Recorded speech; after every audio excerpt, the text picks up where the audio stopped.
disenangkan dengan melihat hati kita yang menyembah pada Dia. Saya undang Bapak Ibu semua untuk bangkit berdiri. Kita sama-sama masuk dalam saat teduh.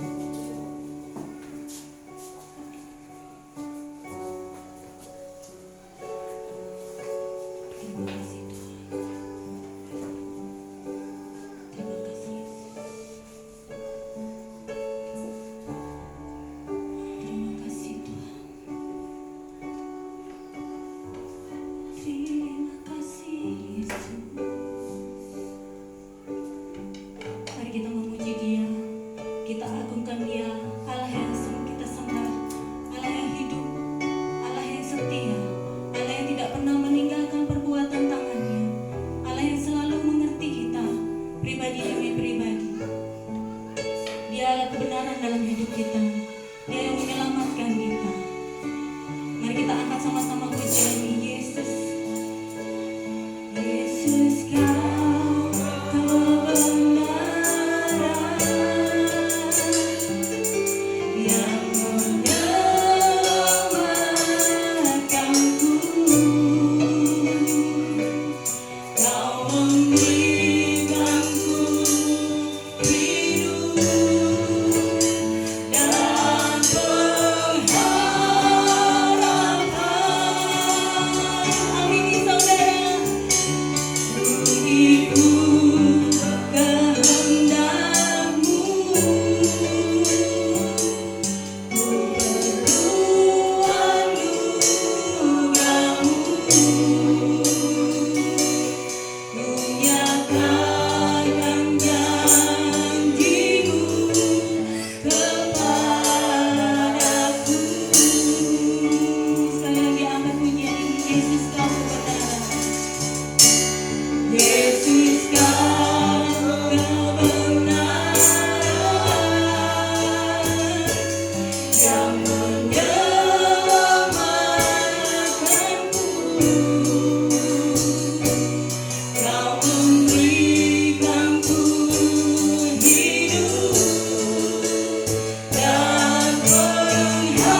kiranya ibadah ini di dalam nama Bapa, Anak, dan Roh Kudus, kasih karunia dan damai sejahtera dari Allah Bapa dan dari Tuhan kita Yesus Kristus, dan dalam persekutuan dengan Roh Kudus, itulah yang menyertai, memberkati ibadah kita ini dari awal hingga akhir, dalam nama Yesus.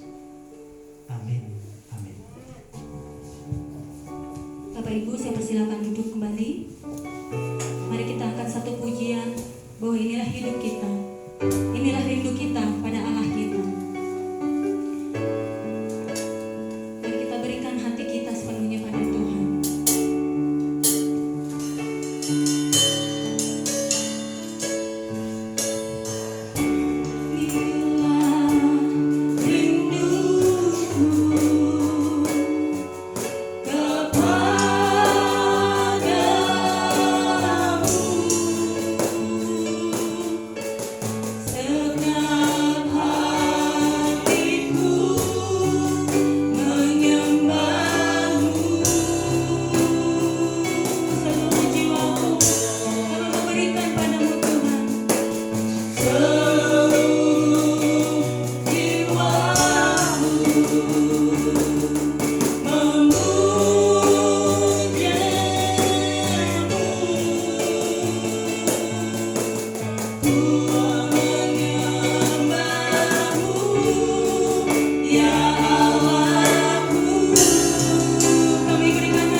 diambil dari Efesus 1 ayat yang keempat. Mari kita baca bersama-sama. Sudah siap semuanya? Efesusnya yang pertama ayatnya yang keempat. 1, 2, 3. Sebab di dalam Dia Allah telah memilih kita sebelum dunia dijadikan, supaya kita kudus dan tak bercacat di hadapan-Nya. Sekali lagi Bapak Ibu, sebab di dalam Dia Allah telah memilih kita sebelum dunia dijadikan, supaya kita kudus dan tak bercacat di hadapannya. Amin. Mari berikan salam pada samping kanan kiri saudara, belakang depan. Katakan Tuhan Yesus baik. Kita datang di hadapan Tuhan, kita datang di hadirat Tuhan. Biarlah sukacita Tuhan ada untuk setiap kita sore hari ini. Haleluya. Di hadapan kemegahanmu, ku datang menyembahmu, membawa hatiku, membawa hidupku. Teringat kasih setiamu di dalam setiap langkahku. Katakan, sungguh Engkau baik di dalam hidupku. Engkau baik, teramat baik. Engkau baik, teramat baik. Di hadapan kemegahan Tuhan, di hadapan kemegahanmu, ku datang menyembahmu, membawa hatiku, membawa hidupku. Teringat kasih setiamu di dalam setiap langkahku. Sungguh Engkau baik di dalam hidupku. Sama-sama. Engkau baik. Lakukan kembangnya Bapak Ibu. Akan pemberontakan yang luar biasa bagi Allah kita. Engkau baik, teramat baik.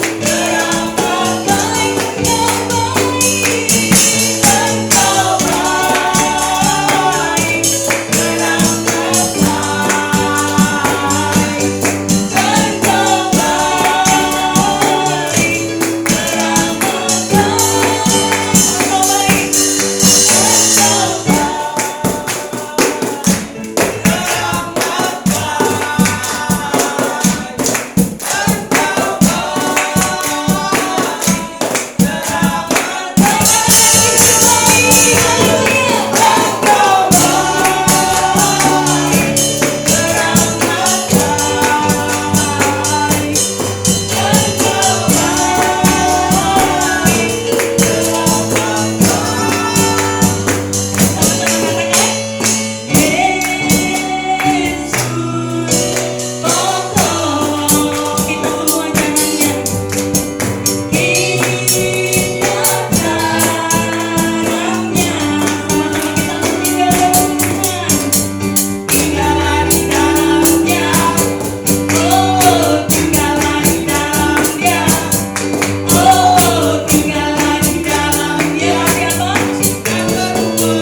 dalam kehidupan kita pada minggu yang lalu kita tidak luput dari berbagai dosa.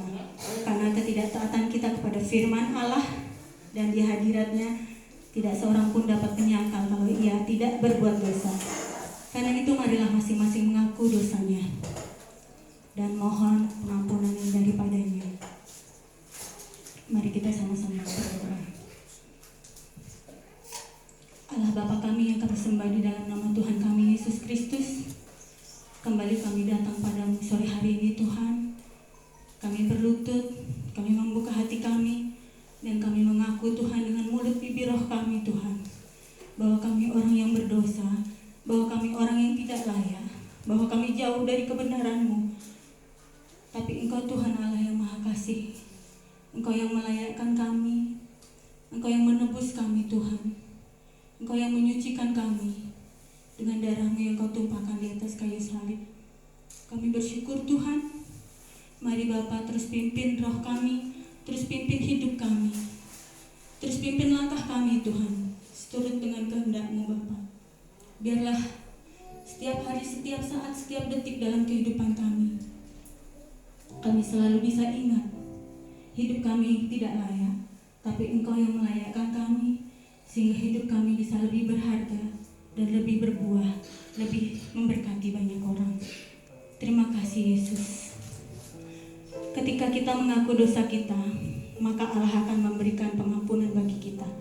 Sebagaimana firman Tuhan, berbahagialah orang yang diampuni pelanggarannya, yang dosanya ditutupi. Berbahagialah manusia yang kesalahannya tidak diperhitungkan Tuhan dan tidak berjiwa penipu.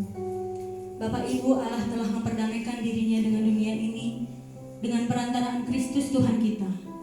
Maka baiklah kita pun saling mengampuni dan saling berdamai, agar dapat menikmati damai sejahtera di dalam Tuhan. Amin. Mari kita responi anugerah pengampunan dosa sore hari ini, karena Yesus telah memulai segala yang baik dalam hidup kita. Mari kita selesaikan bersama-sama dengan Dia sampai kita menerima mahkota kehidupan kita. Amin. Haleluya Yesus. Yesus, Kau telah memulai segala yang baik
Aku percaya pada Allah, Bapa yang Maha Kuasa, Khalik langit dan bumi, dan pada Yesus Kristus, anaknya yang tunggal Tuhan kita, yang dikandung daripada Roh Kudus, lahir dari anak darah Maria, yang menderita sengsara di bawah pemerintahan Pontius Pilatus, disalibkan, mati dan dikuburkan, turun ke dalam kerajaan maut, pada hari yang ketiga, bangkit pula dari antara orang mati, naik ke surga, duduk di sebelah kanan Allah, Bapa yang Maha Kuasa.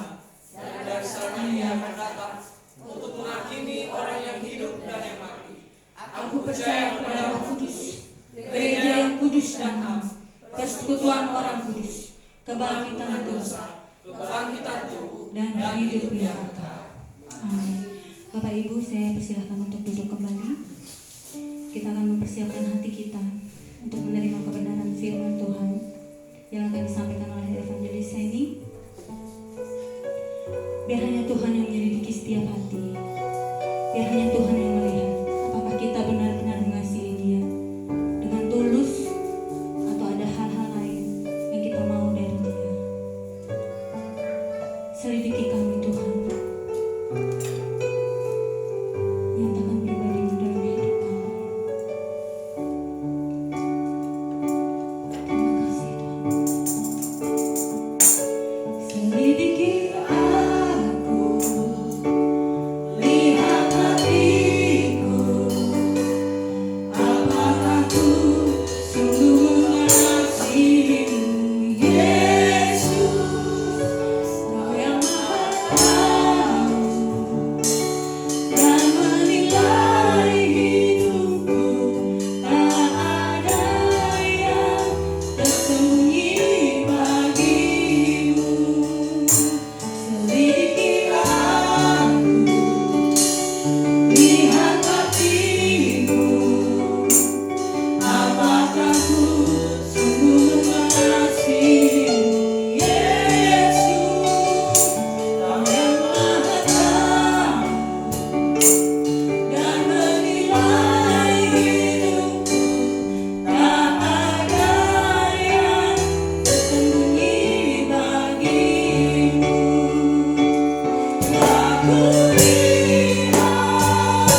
serta memuliakan nama-Mu.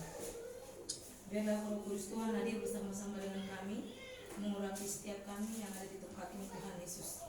Mengurapi seluruh jemaat-Mu yang akan mendengarkan kebenaran firman-Mu. Terlebih Bapa, hamba-Mu yang akan menyampaikan firman-Mu. Engkau rapi dengan kuasa Roh Kudus-Mu. Terima kasih Tuhan Yesus. Hamba serahkan semuanya ke dalam tangan pengasihan-Mu. Engkau tutup bungkus badan kami dengan kuasa Roh Kudus-Mu.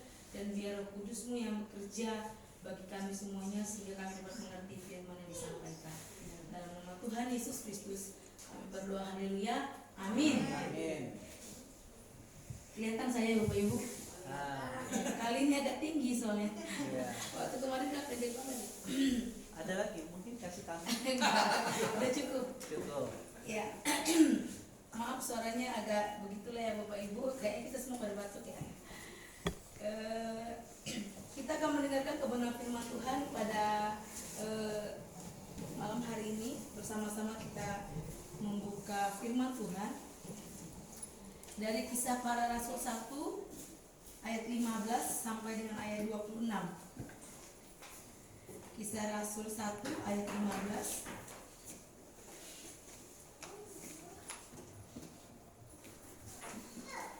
ya, Kisah Para Rasul 1 ayat 15 sampai dengan ayat 26.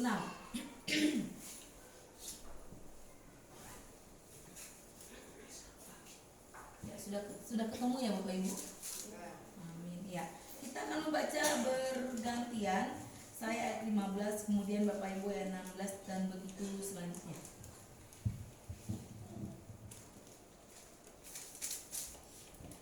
Matias dipilih menggantikan Yudas. Pada hari-hari itu berdirilah Petrus di tengah-tengah saudara-saudara yang sedang berkumpul itu. Kira-kira 120 orang banyaknya, lalu berkata,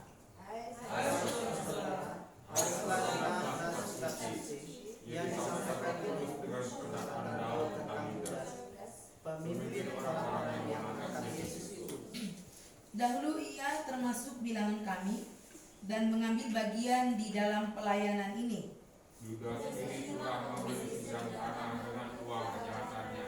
Lalu ia jatuh tertelungkup Dan perutnya terbelah sehingga semua isi perutnya tertumpah keluar. Hal itu yang diketahui oleh semua penduduk Yerusalem, sehingga tanah itu mereka sebut dalam bahasa mereka sendiri Hakaldama, artinya tanah darah. Sebab ada tertulis dalam kitab Mazmur, dialah perkemahan yang menjadi sunyi, dan dialah tidak ada penghuni di dalamnya, dan dialah jabatannya diambil orang lain. Jadi harus ditambahkan kepada kami seorang dari mereka yang senantiasa datang berkumpul dengan kami selama Tuhan Yesus bersama-sama dengan kami. Yaitu mulai dari bangsa Yohanes sampai Yesus berangkat ke surga meninggalkan kami untuk menjadi saksi dengan kami tentang kebangkitannya. Lalu mereka mengusulkan dua orang, Yusuf yang disebut Barsabas dan juga bernama Justus dan Matias. Mereka semua berdoa dan berkata, "Ya Tuhan, Engkaulah yang mengenal hati semua orang. Tunjukkanlah kiranya siapa yang Kau pilih dari kedua orang ini, Untuk menerima jabatan pelayanan, yaitu kerasulan yang ditinggalkan Yudas yang telah jatuh ke tempat yang wajar baginya. Lalu mereka membuang undi bagi kedua orang itu, dan yang kena undi adalah Matias, dan dengan demikian dia ditambahkan pada bilangan ke-11 rasul itu." Ya, demikian firman Tuhan. Cuman yang dikasih oleh Tuhan, tema kita pada hari ini adalah tunjukkanlah kiranya siapa yang Engkau pilih. Tunjukkanlah kiranya siapa yang Engkau pilih. Jemaat yang dikasih oleh Tuhan, memutuskan untuk memilih itu pasti tidak mudah. Nah, tetapi kalau yang katanya disuruh memilih, tetap harus memilih. Nah, sama kalau misalnya ibu-ibu pergi belanja ke pasar, biasanya lebih lama milih ya, lebih lama milih, lihat yang mana bagus, yang mana cocok, terlebih yang mana lebih murah ya kan, dari yang sana dengan di sini. Walaupun kadang-kadang beda 1.000 tapi tetap aja ibu-ibu bilang itu murah. Nah, jadi berbicara soal keputusan untuk memilih itulah yang sedang dihadapi oleh para murid pada waktu itu, yang dialami oleh para murid. Nah, di mana pada waktu itu mereka harus menggantikan salah seorang rasul yang kita tahu yaitu Yudas Iskariot yang mengkhianati Tuhan Yesus. Nah, jadi ini menjadi pergumulan yang besar dan serius pada waktu itu di antara para rasul. Karena mereka harus memilih. Kalau misalnya yang ke-11 itu kan itu langsung Tuhan yang memilih murid-muridnya. Nah, tapi untuk yang satu ini ya harus mereka yang memilih. Nah, siapa yang layak untuk menggantikan Yudas Iskariot? Nah, jemaat yang dikasih oleh Tuhan, melalui firman Tuhan pada hari ini yang berbicara tentang memilih. Nah, kita mau melihat beberapa hal. Kita percaya bahwa kita adalah orang-orang percaya yang sudah dipilih oleh Tuhan menjadi anak-anaknya, yang telah dipilih oleh Tuhan menjadi murid-muridnya.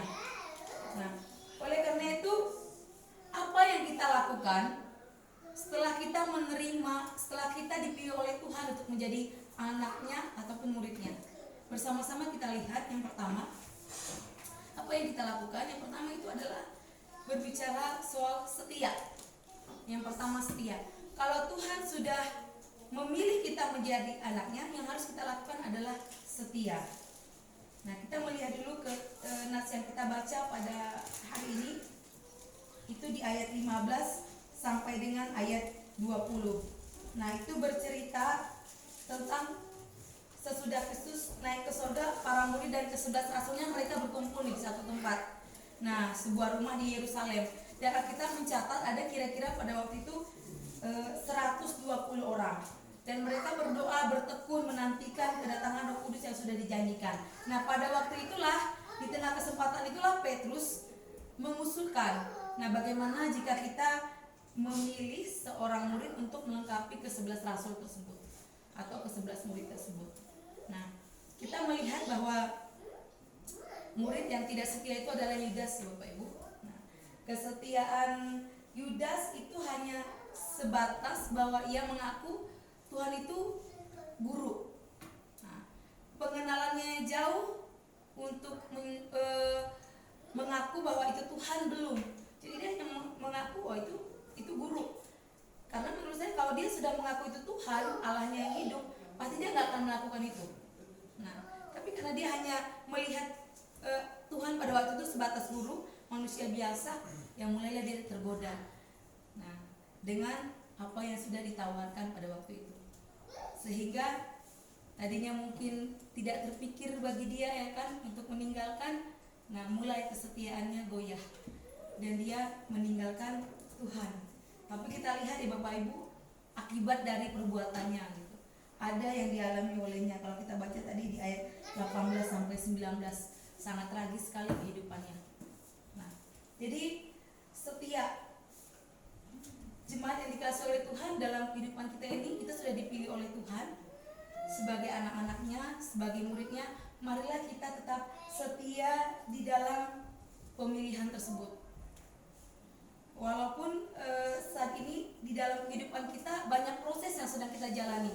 Nah, karena kehidupan ini kan berjalan terus. Jadi dalam kehidupan ini, dalam hidup yang kita jalani itu banyak proses Bapak Ibu yang terkadang itu menggoyahkan kesetiaan kita dalam panggilan kita kepada Tuhan.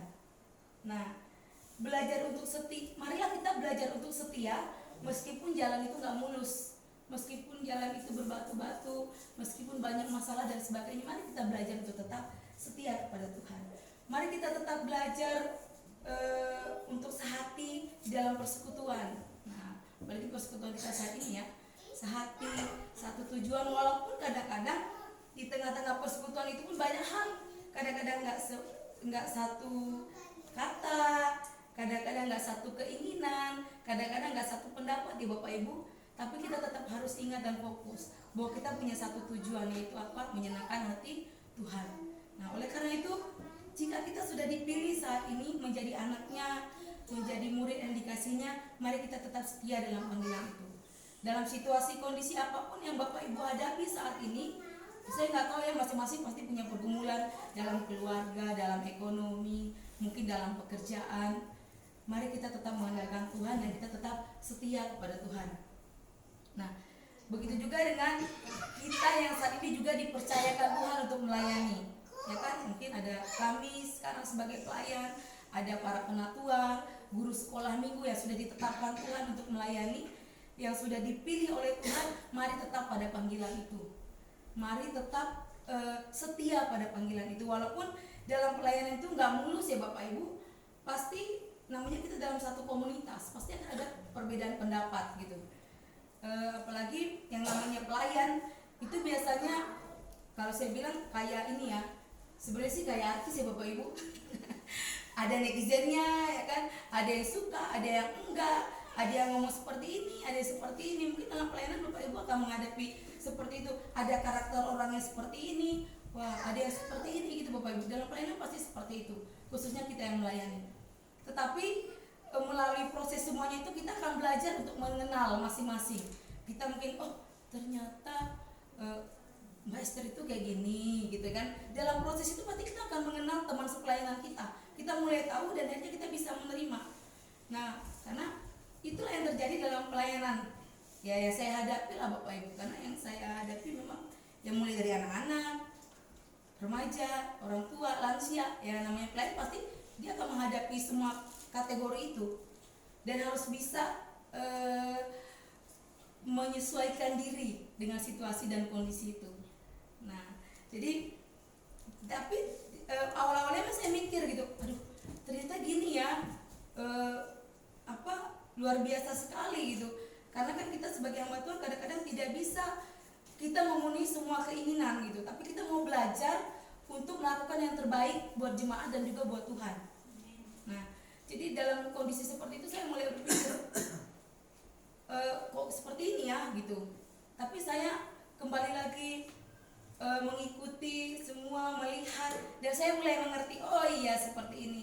Jadi selama pelayanan hampir, kalau di Ciledug ya, di Ciledug tuh hampir mulai dari kuliah sampai sekarang ini sudah mau masuk tahun ke-15. Gak terasa Bapak Ibu, ternyata 15 tahun kami.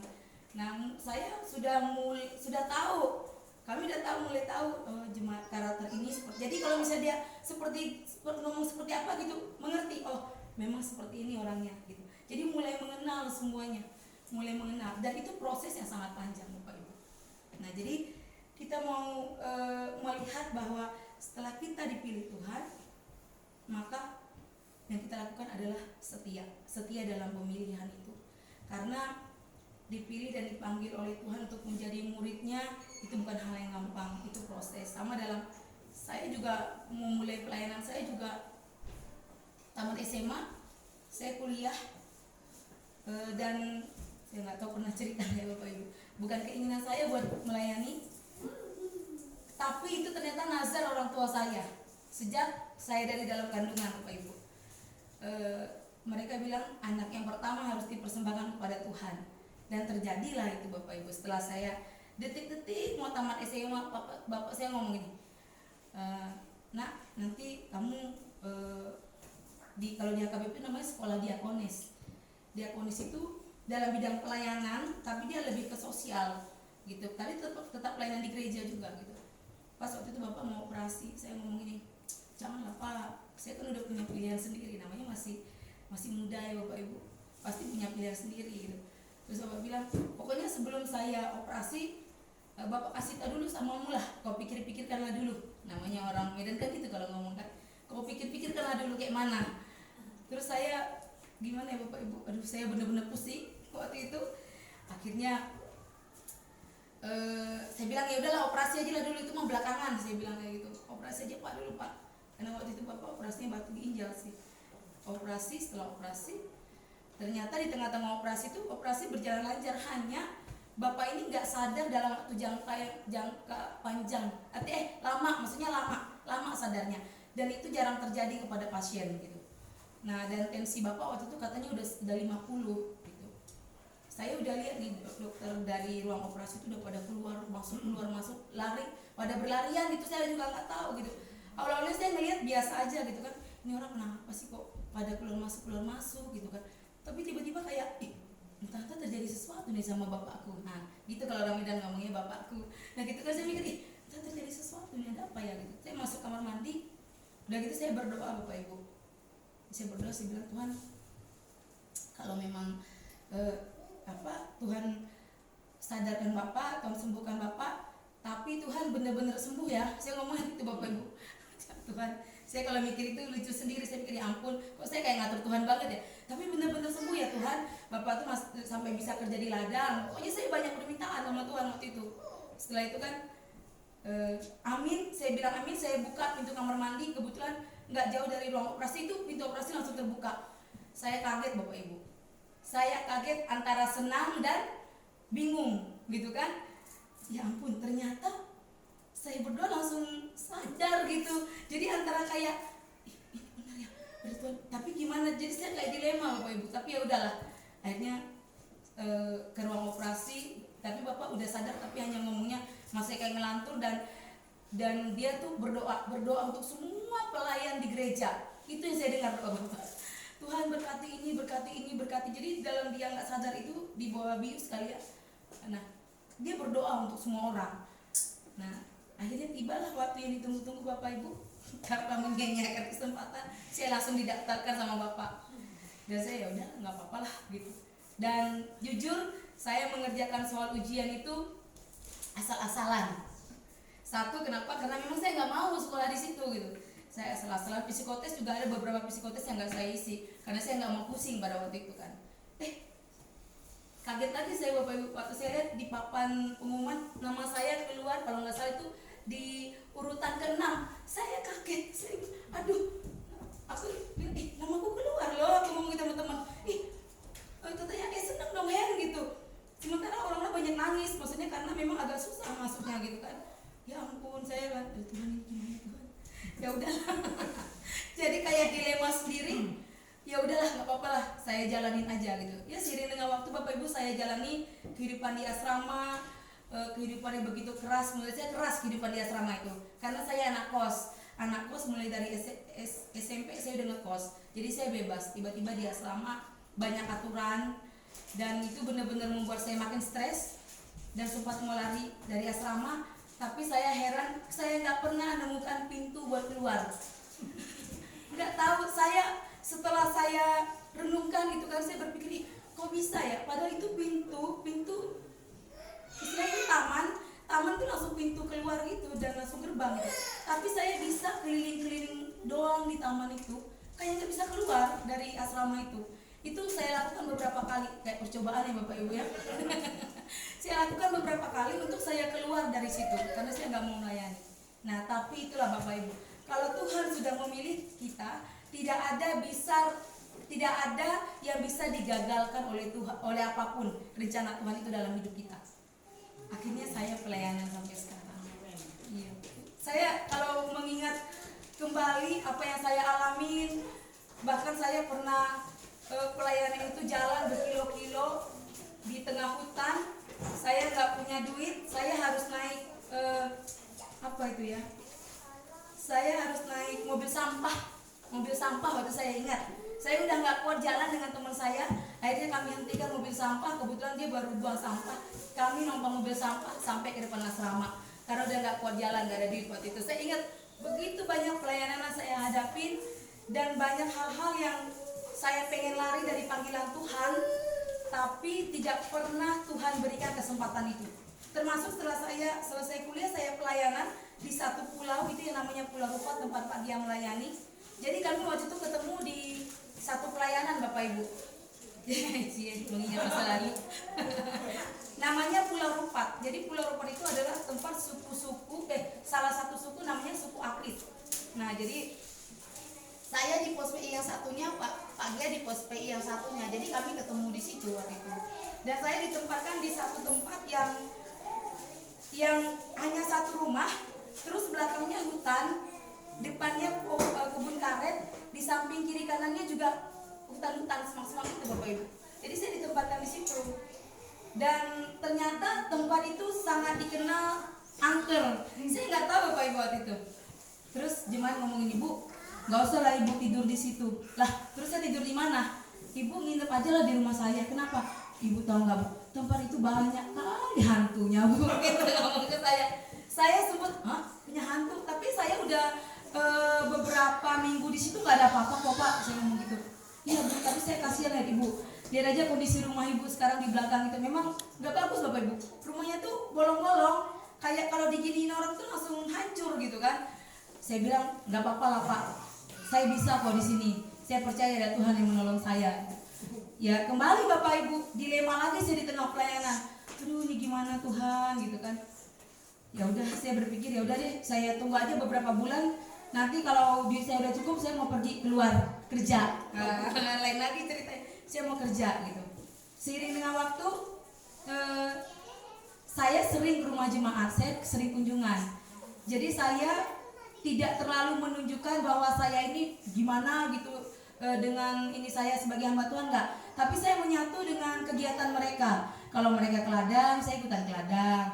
Kalau mereka nangkap ikan, saya ikut nangkap ikan. Jadi itulah yang saya lakukan beberapa minggu, dan tanpa saya sadari begitu banyak anak-anak muda akhirnya kembali ke gereja.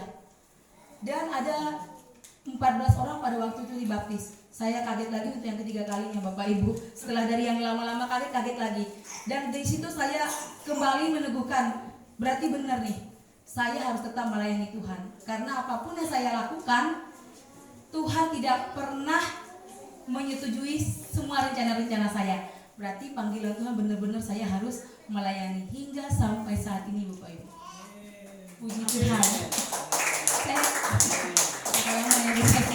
Jadi puji Tuhan itu berbicara tentang panggilan dan bagaimana kita tetap setia. Karena kadang-kadang di tengah ketidaksetiaan kita pun Tuhan itu tetap setia bagi kita Bapak Ibu. Ya. Yang kedua, apa yang kita lakukan setelah Tuhan memilih kita? Yang kedua, mari kita tinggal di dalam Dia. Jadi tidak hanya setia saja, tapi kita tinggal di dalam Tuhan. Nah, kita mau melihat bersama-sama di dalam kisah ini di ayat 21 dikatakan, jadi harus ditambahkan kepada kami seorang dari mereka yang senantiasa datang berkumpul dengan kami selama Tuhan Yesus bersama-sama dengan kami, yaitu mulai dari baptisan Yohanes sampai hari Yesus terangkat ke surga meninggalkan kami untuk menjadi saksi dengan kami tentang kebangkitannya. Nah, jadi kita mau melihat bersama-sama dalam pemilihan rasul ini, si Matias yang dipilih oleh Tuhan ini, kita melihat bahwa Matias itu bukan orang yang biasa-biasa Bapak Ibu, tapi dia orang yang mengasihi Tuhan dan tinggal di dalam Tuhan. Karena kriteria yang harus dipenuhi salah seorang rasul itu adalah seorang dari mereka yang senantiasa datang berkumpul dengan kami selama Tuhan Yesus bersama-sama dengan kami. Itu artinya bahwa Matias adalah benar-benar orang yang mengasihi Tuhan dan menjadi teladan. Nah, sehingga kita melihat bahwa pada waktu pengundian itu terjadi sesuai dengan kehendak Tuhan, Matiaslah pada waktu itu yang dipilih oleh Tuhan untuk menggantikan Yudas Iskariot. Jadi tinggal di dalam Tuhan itu sangat penting, menjadi hal yang penting. Karena apa? Karena dengan tinggal di dalam Tuhan, maka akan ada kekuatan yang baru yang kita miliki. Dalam situasi kondisi apapun bisa kita merasa putus asa, kalau kita tinggal di dalam Tuhan, maka ada kekuatan yang luar biasa yang menyertai kita Bapak Ibu. Itulah yang kami alami selama kami pelayanan. Kalau mungkin orang melihat casingnya, wah kayaknya sukses nih gitu ya kan. Karena teman-teman saya gitu. Amin ya. Tapi benar Bapak Jos, saya selalu ngaminin Bapak Jos. Kalau orang ngomong, udah enak kali hidupmu ya Hen. Amin. Kayaknya kok punya rumah ya Hen. Amin. Saya aminin semua Bapak Ibu. Kayaknya kok seperti ini ya. Amin. Tapi benar dari amin-amin itu benar Tuhan beri yang luar biasa Bapak Ibu. Iya. Jadi ternyata tinggal di dalam Tuhan itu menjadikan kita orang yang luar biasa. Itulah yang kami alami. Yang paling terpenting itu adalah bagaimana kita mengikut Tuhan itu. Bagaimana kita tinggal di dalam Tuhan. Nanti berkat-berkat yang kita terima yang lain-lain itu adalah berkat yang mengikuti Bapak Ibu. Iya, berkat yang mengikuti. Itulah yang kami rasakan. Dan selalu bersyukur. Itu sangat penting sekali selalu bersyukur itu. Jadi makanya waktu ada ipar saya datang ke rumah, dia bilang ini, maunya jangan datang dulu lah ya. Ada saudara mau datang. Kenapa? Soalnya ini tanggal tua. Terus ayahnya ngomong, iya gitu ya. Emang kenapa Bang? Sama kami kayaknya sama semua tanggal. Gak ada tanggal tua, tanggal muda, sama itu semuanya berkat Tuhan itu kata ayahnya gitu. Ya karena memang itu terjadi Bapak Ibu. Itu yang terjadi. Ada rasa syukur, karena kalau kita tinggal dalam Tuhan pasti rasa syukur kita itu besar ya kepada Tuhan Bapak Ibu. Pasti besar. Dan berkat-berkat yang lain akan mengikuti kita. Amin Bapak Ibu. Selanjutnya kalau kita telah dipilih oleh Tuhan, yang kita lakukan setia, tinggal di dalam Dia. Yang terakhir adalah hidup sesuai dengan kehendak Tuhan. Hidup sesuai dengan kehendak Tuhan. Kalau kita melihat di dalam firman Tuhan yang kita baca, itu di ayat 25, 23 sampai 26 itu berbicara soal pengundian. Berbicara soal bagaimana pemilihan rasul. Dan pada waktu itu kita melihat ada pengundian. Nah, ada pengundian. Jadi pada waktu itu mereka, kalau saya baca beberapa sumber, mereka tidak pilih langsung, karena ke-11 rasul itu pada waktu itu yang memilih adalah Tuhan sendiri. Nah, jadi mereka tidak mau mereka langsung yang memilih. Jadi mereka bikin undian, tapi mereka berdoa. Nah, mereka berdoa supaya Tuhan langsung yang bekerja, yang menentukan siapa yang akhirnya menggantikan Yudas Iskariot. Nah, pada waktu itu. Nah, jadi itulah yang terjadi, yang kita lihat. Akhirnya Matius yang terpilih. Kenapa? Karena hidupnya sesuai dengan kehendak Tuhan. Bagaimana supaya kita bisa hidup sesuai dengan kehendak Tuhan Bapak Ibu? Mari kita melakukan apa yang menjadi perintah Tuhan dalam kehidupan kita. Mari kita menjadi berkat bagi sesama, karena kita adalah murid yang dipilih oleh Tuhan, anak-anak yang dipilih oleh Tuhan. Mari kita jadi berkat melalui kita, biarlah orang-orang bisa mengerti dan melihat bahwa kita adalah surat Kristus yang terbuka. Dan itu jugalah yang saya alami, kembali pengalaman pribadi. Tetangga-tetangga saya kaget pada waktu mau perpisahan. Mereka tahu kalau saya itu istri pendeta. Selama ini mungkin mereka taunya saya hanya IRT, ibu rumah tangga, maksudnya ibu rumah tangga biasa. Akhirnya mereka nanya gini, Bu Hen, jadi ibu itu apa istilahnya kalau di mereka ustazah ya? Itu ya istilahnya ya, sama mereka mungkin ya kalau nggak salah. Jadi Bu Hen ini khotbah, ya saya khotbah. Jadi oh gitu ya. Jadi saya akhirnya tanpa sengaja saya cerita pelayanan saya ke tetangga-tetangga saya, arisan-arisan ibu-ibu RT. Mereka cerita semua pelayanan saya bagaimana gitu. Setelah selesai cerita baru saya lah, kok saya jadi cerita pelayanan saya ke mereka. Tapi mereka senang. Dan mereka bilang, oh iya ya. Saya bilang iya, tapi mungkin ibu-ibu nggak tahu ya, karena nggak kelihatan mungkin. Tapi kita senang gitu Bu. Jadi ibu bisa membaur dengan kita semua. Dan melalui apa yang ibu lakukan kita tahu ibu ini berbeda. Nah, mereka ngomong ibu ini berbeda gitu. Dari situ saya udah tahu, oh iya, itulah menjadi surat Kristus yang terbuka, Bapak Ibu. Jadi berkat bagi orang lain. Hidup sesuai dengan kehendak Tuhan itu, ya jadi berkat bagi orang lain. Nah, jadi kalau kita udah menerima Tuhan sebagai juru selamat, udah dipilih oleh Tuhan, ya mari kita juga memberkati orang-orang yang ada di sekitar kita. Ya sederhananya ya, nggak harus misalnya kita bawa kita, Bapak Ibu, enggak harus gitu. Dengan sikap, dengan tindakan kita, dengan tutur kata kita, orang akan tahu, wah, kok dia beda ya gitu. Suatu waktu saya ketemu dengan satu orang di komunitas, waktu itu saya punya komunitas lah Bapak Ibu, dan ngobrol-ngobrol dan sebagainya, akhirnya saya bilang, saya ini mungkin nggak bisa seaktif kalian karena saya ini pelayanan. Terus dia bilang ini, pelayanan apa Bu? Dia ngomong gitu, saya istri pendeta. Dia ngomong gitu. Jadi ya hari-hari saya memang saya pelayanan, saya nggak akan bisa seaktif kalian. Terus ada satu orang yang letuk ini sampai, oh pantesan, dia ngomong gitu.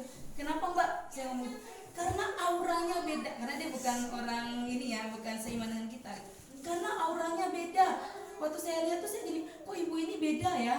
Pokoknya ibu ini beda, katanya gitu, langsung ketahuan makanya, oh pantesan ternyata istri pendeta, dia ngomong kayak gitu. Jadi Bapak Ibu, dari sikap kita, tingkah laku kita, orang-orang bisa jadi berkat, kita bisa jadi berkat bagi banyak orang. Hidup sesuai dengan kehendak Tuhan. Jadi oleh karena itu Bapak Ibu yang dikasih oleh Tuhan, jika kita telah dipilih oleh Tuhan, apa yang harus kita lakukan? Mari kita setia, mari kita tinggal di dalam Tuhan. Yang ketiga, mari kita hidup sesuai dengan kehendak Tuhan. Tuhan Yesus memberkati. Mari kita bersatu di dalam doa. Terima kasih Tuhan Yesus yang baik, hamba-Mu telah selesai berbicara, tapi biarlah Roh Kudus-Mu yang terus memberi pengertian kepada seluruh jemaat-Mu Tuhan, sehingga mereka dapat mengerti firman yang hamba-Mu sampaikan dan dapat melakukannya dalam kehidupan mereka. Dalam nama Tuhan Yesus Kristus kami berdoa, haleluya, amin.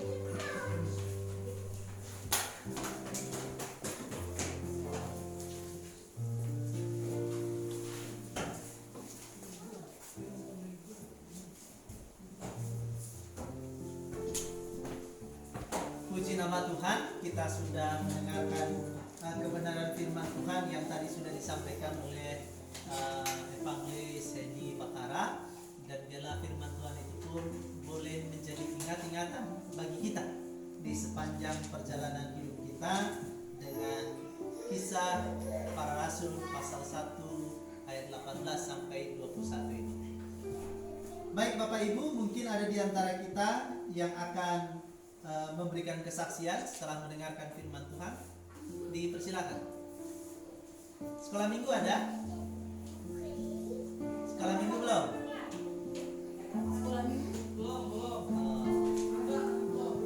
Berarti kalau belum, kaum bapaknya?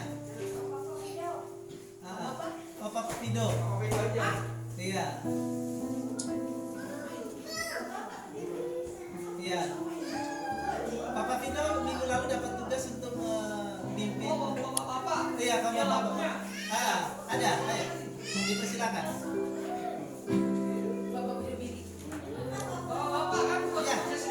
Iya, bapak. Kaum bapak. Iya. Dipimpin Papa Pido. Ayo silakan Pak Wawan, Pak Yohanes, Pak Hadi. Ya, silakan untuk maju ke depan. Dan Pak Gia juga. Mau menjelaskan kan? Mana? Ya itu. Luar biasa. Apa lagi? Oh, Bapak video sendiri. Oh, enggak ini. Oh, Oke, ayo. Tuhanku menyenangkan. oh Tuhan tuh mau menyenangkan. Iya. Baik, mari sini Pak. Pak Hadi juga.